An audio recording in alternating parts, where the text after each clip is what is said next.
I'm 6 dogs and this is no jumper. I'm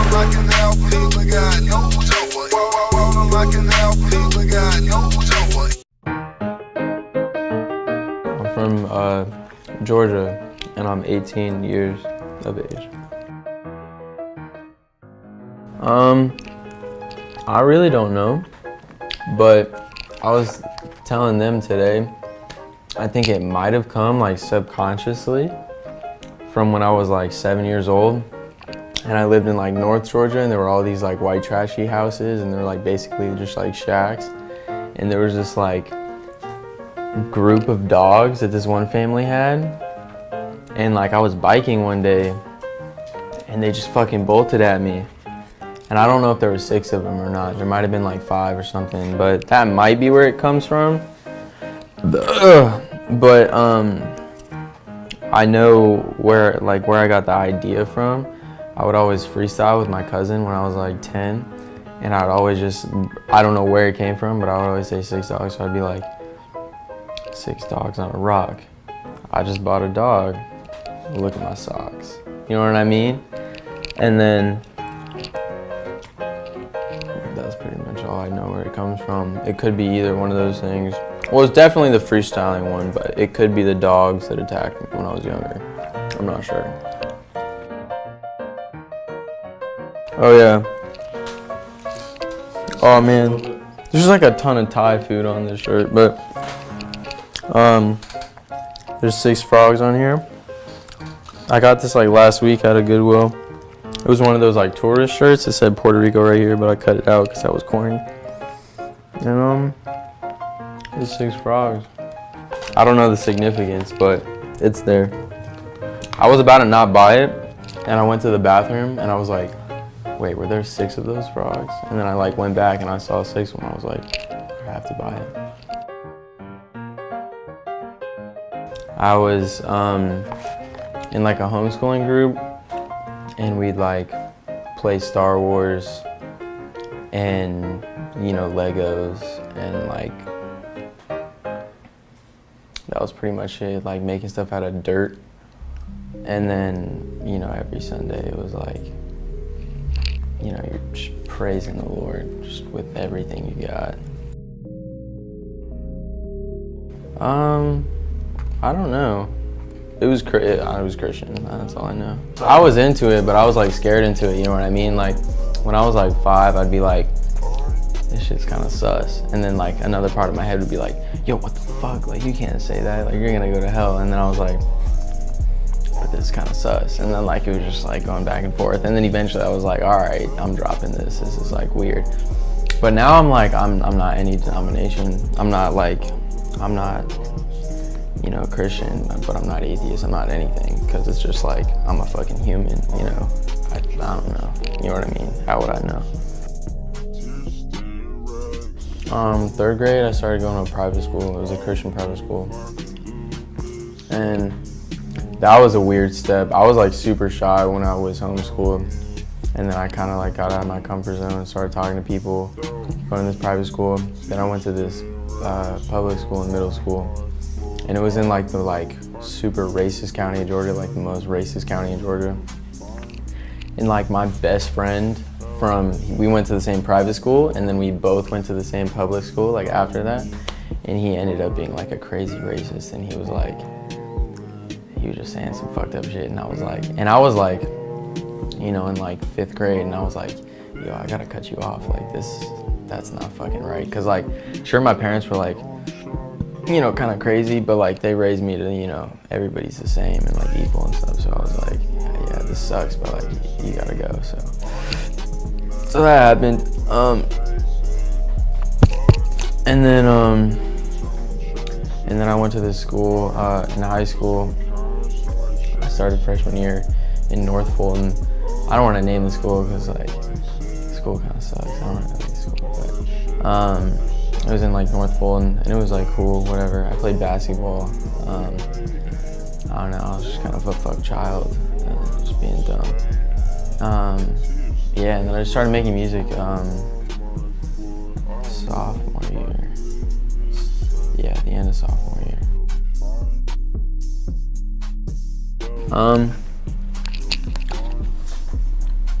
Well, Christian music at first, and then like Can't Touch This, whatever his name is, MC Hammer.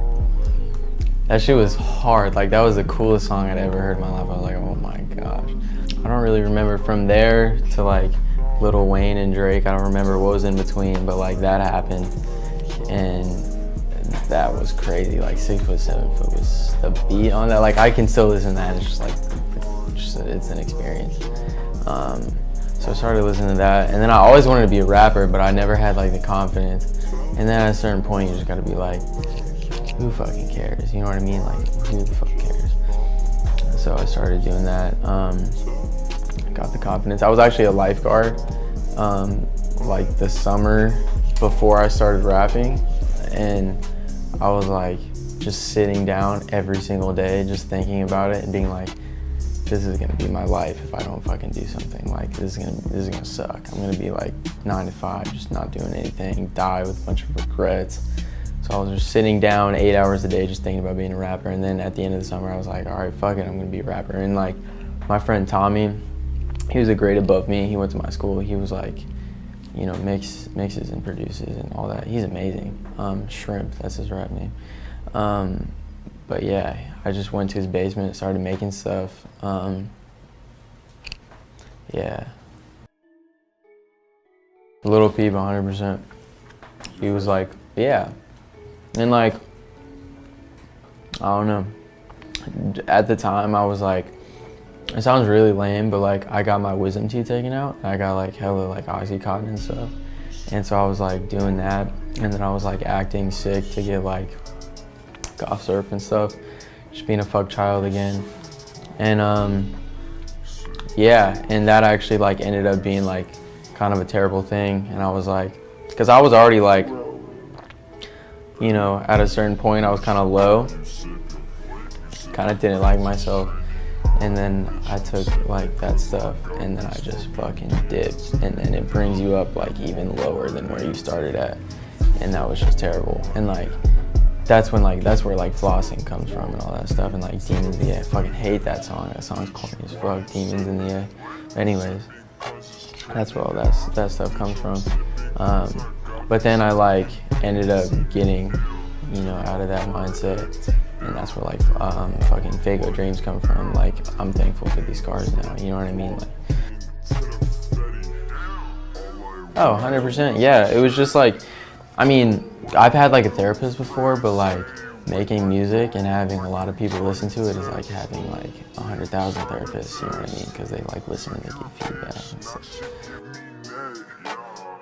Yeah, well, again, my mom's watching this, so I don't do anything. You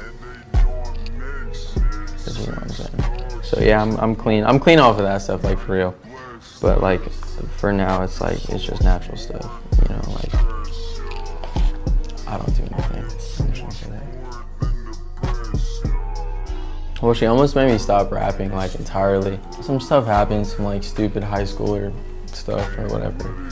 And like a year from now, or a year ago, whatever. And I got like arrested or whatever, trying to like do a music video. It was just like some dumb high school stuff. But my mom like didn't know I was rapping until then, and then like it was this perfect storm. Like I got arrested and she found my music about me talking about like Oxycontin and all this stuff. So it was just this huge thing, and she was like about to make me stop rapping, and I was like, crushed. Like I was like, oh my gosh, like I was about to do this and like this is over. But yeah, I just had to like keep, you know, talking to her, and I don't know, finessing my way through it. I mean, once like the more official stuff started happening, you know, like label stuff and like, you know, money is being made and like I can actually do this as a career. She was like, all right, this is cool. And now she like tells, you know, family members and stuff about it.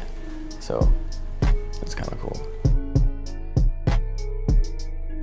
Yeah, shout out Ned one time. There's this YouTube channel called The Starry. It's kind of like young, leany, Yeah, and he just hit me up on SoundCloud and he was like, yo, I'm trying to do a music video for this. And I like saw it and I was like, oh, he's just trying to whatever, get something from me. But then I looked at his like subscribers and I was like, oh shit, yeah, we're about to do this. And then my cousin like recorded a video like that day on an iPhone, like in my parents' basement. We just like made a video and then sent it to him. And it started doing kind of good, and you know, that had a little momentum. And then I started buying repos. I bought one from Ned, Cold Heart, Lil Tracy. Yeah, and then that helped. And then, you know, Ned started showing people stuff. Seriously, great guy. Like, just doing that, like, what the heck? Like, he didn't even know me, and he just started showing people that. That's awesome. So he did that, that helped. And then I just kept making songs. I don't even know what came after Flossing. Do you know? Yeah, but like, I still think it's corny. Like, I still think all my music's corny. Like, compared to what I've been making now, it's just like, there's really just no comparison. Like, in terms of like, you know, being viral and, you know, getting everybody's attention, like right now, you're like, sure, my old stuff is like good, but like my new stuff, it's like on a creative level, like people aren't gonna be able to deny that I'm just like snapping, like creatively, and you know, doing things that other people aren't doing. But I don't know. I don't know if it's like the type of thing that, you know, make you go viral, but I don't know. I haven't really been working with a lot of artists.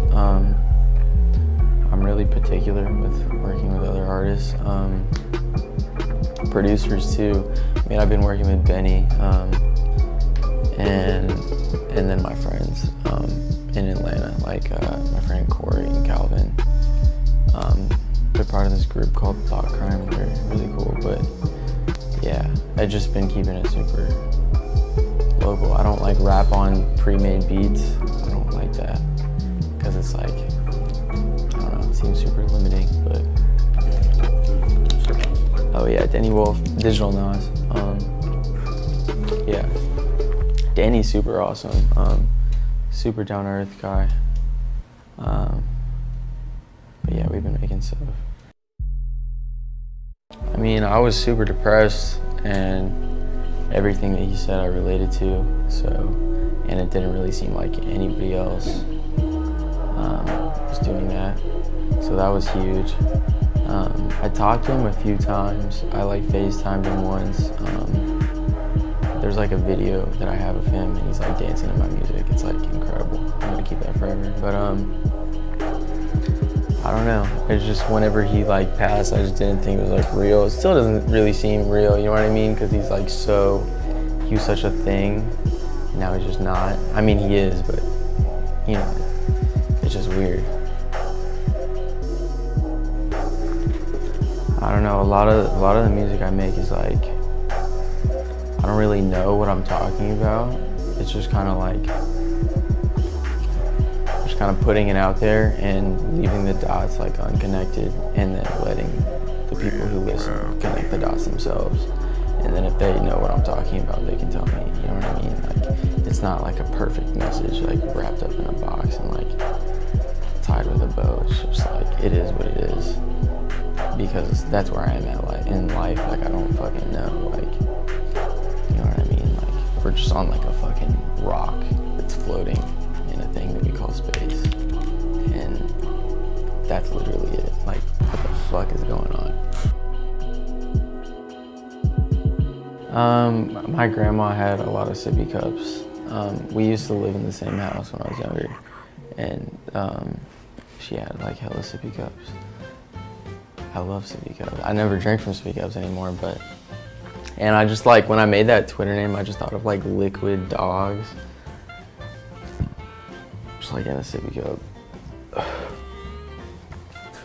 I don't know. I was so sick, what the heck? I was freaking out. I was like, this is so cool. I mean, again, shout out to Ned for like, he put you on, right? Yeah. So I have an idea. This is pretty much all I know about it so far, but I have this idea for the beginning. It'll be like a little scene, like the music won't be playing, it'll just be like a little clip thing. And I'll have like one roller skate on, and I'll be in like an Asian grocery store, and I'll be like walking all weird because I have one roller skate on. And then it'll be this like Japanese lady at the end of like the aisle thing, and like there'll be subtitles, and she'll say in Japanese, she'll be like, yo, why don't you just take that off? And I'll like look at her, and I'll like look off to the side and like think about it, and then I'll look back at her. Like I never even thought of that. Like I could just take the fucking rollerblade off, and I could walk fine. You know what I mean? And then the music video would start. But it's super symbolic, you know what I mean? Like, what is the roller skate? You know what I mean? We all have our roller skate. I don't really know, I don't know. Before I started making music, I had this like, I was in science class, my friend Carrington, I told him, I was like, yo, this next year's better be fucking crazy. I don't know what's about to happen. And I didn't even know that I was gonna start rapping. I just told him, I was like, something fucking crazy is about to happen. It was just like a gut feeling. And then like fucking craziness started happening. So like, I don't know, that's kind of my mindset, is just like, don't really worry about things. And you know, it's got me this far, so it's probably gonna get me somewhere else. Oh, I'm not really depressed. No, I'm not depressed. I'm just like, I've just like accepted the confusion at this point, and I'm kind of just like, it's kind of comforting at this point. You know what I mean? Like, we don't know what the fuck's going on. Might as well just fucking, I don't know, fucking do shit. I don't know what that means, but do shit.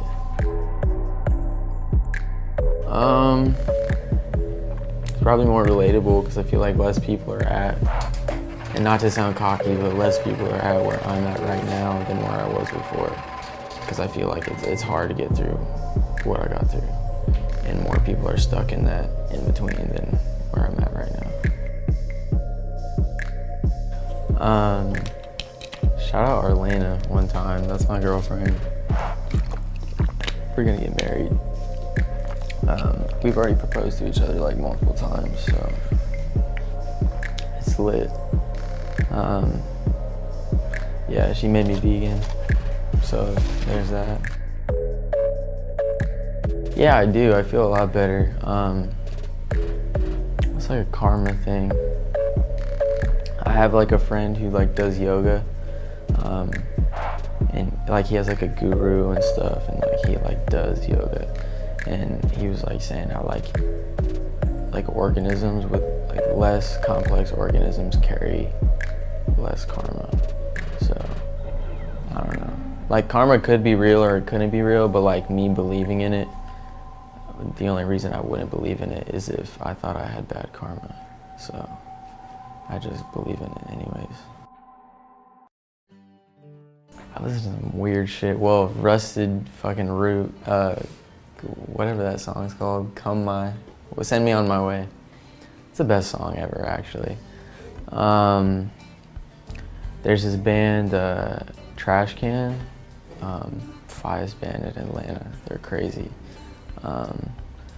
They don't have any music out though. They're like super low-key, but they're fucking insane. I got their like unreleased album, so like I feel super plugged in. But I've been listening to that. My friends, Thought Crime, they make super cool stuff. And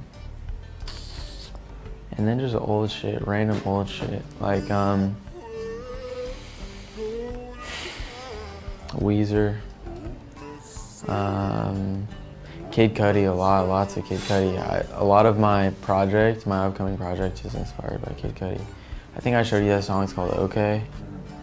I have to show you the new version, it's really cool. But that's like heavily inspired.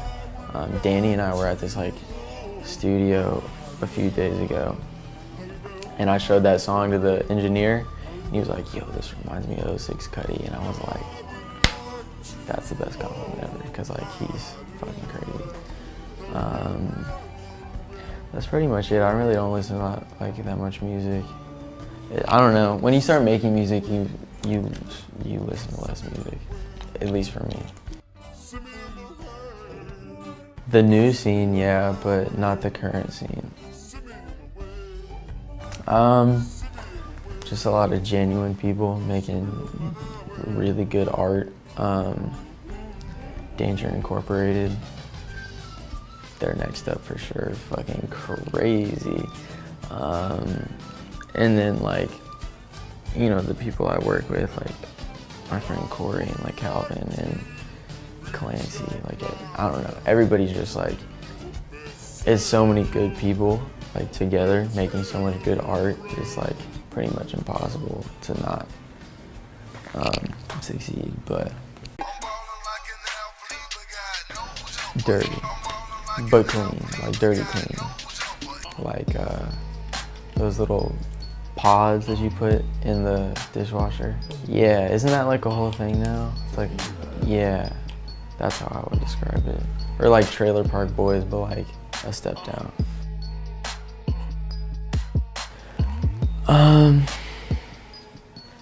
People tell me I look like an ethnic Justin Bieber. I can kind of see it. I have a big forehead. Some people tell me I look like my facial shape is like Leonardo DiCaprio, which I like. I like that one because, well, I mean, I like Justin Bieber too. That dude's, he's a fine glass of wine, but I want to thank this Thai food for giving me heartburn. And then I want to share my mom. I want to thank my mom for not doing something, for not making me stop rapping. It's not really a good reason to thank somebody, but anyways, I'll thank her because she's gonna watch this. Tommy, because I recorded in his basement and I wouldn't be here without him, and I suck at engineering and all the technical stuff. Benny for signing me and being a Phi producer. Phi Crime. Arlena for being my future wife. H2O for hydrating me. And